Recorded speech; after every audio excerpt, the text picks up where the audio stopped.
The U.S. President-elect Donald Trump has nominated Rex Tillerson, the CEO of the world's biggest energy company, ExxonMobil, as his Secretary of State. Trump's selection of Tillerson, who has close ties to Russian President Vladimir Putin, could lead to a fiery confirmation hearing. Hwang Hojun reports. Not a diplomat, not a lawmaker, not a public office holder of any kind. But a businessman is set to become the America's top diplomat under the incoming Donald Trump administration. President-elect Trump has chosen the ExxonMobil chairman and CEO Rex Tillerson as his Secretary of State, a man who, like Trump himself, has no formal foreign policy experience. In fact, his career has been spent entirely at Exxon, but Trump called Tillerson a, quote, world-class player during an interview on Sunday with Fox News. The transition team will likely focus on Tillerson's proficiency in complex negotiations as the leader of the world's biggest energy company.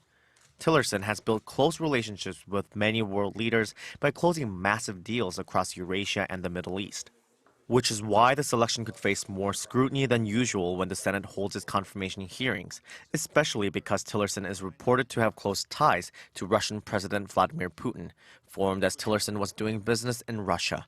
It's an issue that has not only the Democrats, but also many Republicans uneasy. Experts had expressed concern with Tillerson's possible selection, as well as the foreign policy gestures and statements Trump's made so far, saying they're wrecking protocol established through decades of delicate diplomacy. In the case of South Korea, in particular, that volatility could put strain on a long-standing bilateral relationship.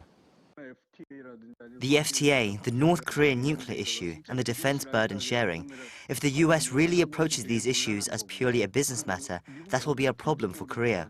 By choosing a businessman as Secretary of State, the next administration is dangerously unpredictable, which will be difficult for Seoul because we don't know what they will bring to the negotiation table.